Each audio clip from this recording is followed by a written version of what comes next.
اعوذ باللہ من الشیطان الرجیم بسم اللہ الرحمن الرحیم فل تاکم الحوت و هو ملیم فلولا انه کان من المسبحین للبث فی بطنه الی یوم یبعثون۔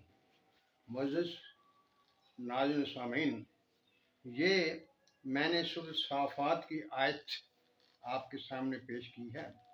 اس کا ترجمہ یہ ہے، پس مچھلی نے اسے نگل لیا اور وہ اپنے آپ میں شرمندہ تھا۔ فلولا انہ کان من المسبحین، اگر وہ تسبیح کرنے والوں میں سے نہ ہوتا، للبث فی بطنہ الی یوم یبعثون، تو یوم یبعثون تک اس کے پیٹ میں رہتا۔ ناظرین، سب سے پہلے اس آیت کو سمجھنے کے لیے لفظ یبعثون کو سمجھنا ضروری ہے۔ اس کے لیے میں آپ کے سامنے سورۃ صاد کی آیت مبارکہ پیش کرتا ہوں۔ بسم اللہ الرحمن الرحیم۔ قالا، کہا شیطان نے، رب فانظرنی الی یوم یبعثون، کہ مجھے یوم یبعثون تک مہلت عطا فرما دے۔ قالا، اللہ تعالیٰ نے فرمایا، فَإِنَّكَ مِنَ الْمُنظَرِينَ، تمہیں مہلت دی گئی، الی یوم الوقت المعلوم، لیکن وقت معلوم تک۔ اب ہم دیکھتے ہیں کہ یوم یبعثون کیا ہے اور وقت معلوم کیا ہے۔ یوم یبعثون کا دن وہ دن ہے جب تمام مردوں کو زندہ کیا جائے گا اور اس کے بعد کوئی موت نہیں ہے۔ لیکن یوم وقت معلوم وہ دن ہے جب قیامت برپا ہوگی، یعنی جب قیامت آئے گی وہ وقت معلوم ہے، اور جس دن مردوں کو زندہ کیا جائے گا حساب کتاب کے لیے تو وہ وقت یبعثون ہے۔ اب دیکھیے، شیطان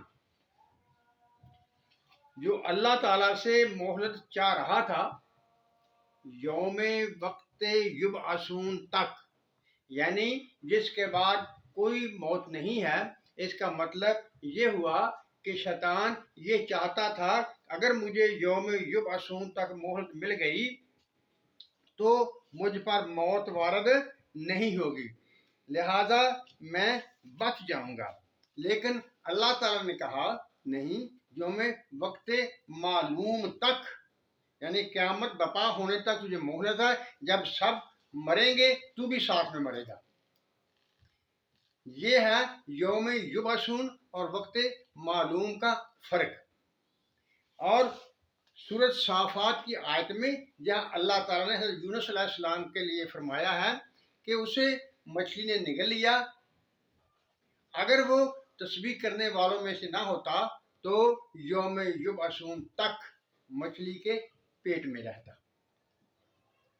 تھمبنیل میں آپ نے پڑھ لیا ہوگا کہ میں نے لکھا ہے حضرت یونس علیہ السلام، مچھلی کا پیٹ اور اس میں چھپے راز۔ اب ہم ان رازوں کی بات کرتے ہیں کہ وہ راز کیا ہے۔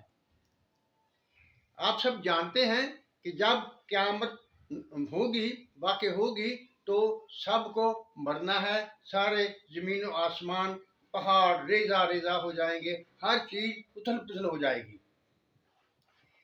اگر اللہ تعالیٰ یہاں پر کہتا کہ یوم وقت معلوم تک تم مچھلی کے پیٹ میں رہتے تو صاف ظاہر تھا کہ جب قیامت برپا ہونا تھی تو اس وقت تک مچھلی کے پیٹ میں تھے یونس علیہ السلام، مگر جب قیامت برپا ہوئی سب کچھ ختم ہو گیا اور یہ ساتھ میں مچھلی بھی گئی اور ساتھ میں یونس علیہ السلام بھی گئے۔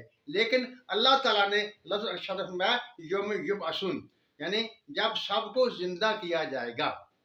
اس کا صاف مطلب یہ ہے کہ قیامت جب برپا ہوگی تو اگر یونس علیہ السلام مچھلی کے پیٹ میں رہتے تو نہ مچھلی پر قیامت کا آنا تھا، وارد ہونا تھا، اور نہ حضرت یونس علیہ السلام پر قیامت آنا تھی۔ ہاں جی، کچھ بات سمجھ میں آئی؟ میں نے جو یہ کہا ہے نا، اس کی ایک حدیث مبارکہ بھی اس کے گواہ ہے۔ حضور صلی اللہ علیہ وسلم نے ارشاد فرمایا ہے کہ ان اللہ حرم علی الارض ان تاکل الاجسام الانبیاء، یعنی اللہ تعالیٰ نے زمین پر حرام کر دیا ہے کہ وہ انبیاء کے جسموں کو کھائے۔ اب اصل بات جو اس میں سمجھتا ہوں وہ میں آپ کے سامنے رکھنے لگا ہوں۔ یعنی حضرت یونس علیہ السلام نبی تھے، صاحب تسبیح تھے، تسبیح کرنے والے تھے، جس کا قرآن اظہار کر رہا ہے۔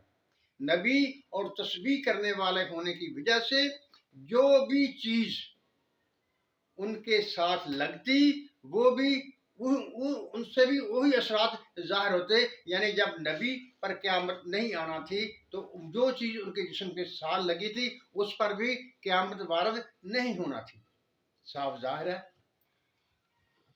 یعنی یہ بات کہ انبیاء علیہ السلام جب قیامت ہوگی تو انبیاء علیہ السلام کے جسم اس وقت بھی بالکل ٹھیک ٹھاک صحیح و سالم رہیں گے۔ دیکھیے یہ میں نے بات کیوں چھیڑی؟ یہ بات اس لیے شروع کی، انبیاء علیہ السلام کا فیض، ان کے کمالات کو اللہ تعالیٰ نے اس دنیا میں بھی ظاہر کیا اور ہم سے چاہا کہ ہم ان کے احسانات، ان کے اعجازات، ان کے وقائع کو عام لوگوں کے سامنے رکھیں تاکہ انہیں ان کے مقام کا علم ہو جائے۔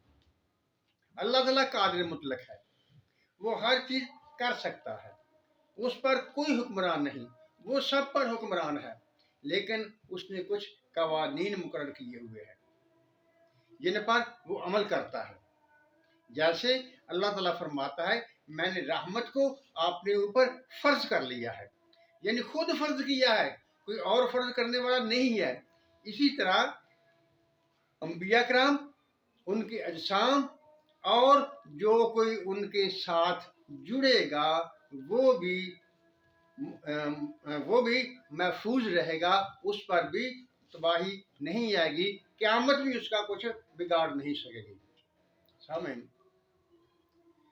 یہ بات میں نے آپ کے سامنے رکھی، امید ہے کہ میں یہ بات سمجھانے میں کامیاب ہو گیا ہوں گا کہ انبیاء علیہ السلام وہ اپنے مقام میں ہر طرح سے اعلیٰ عرفہ ہوتے ہیں اور وہ انسانی مقام سے بہت بلند ہوتے ہیں۔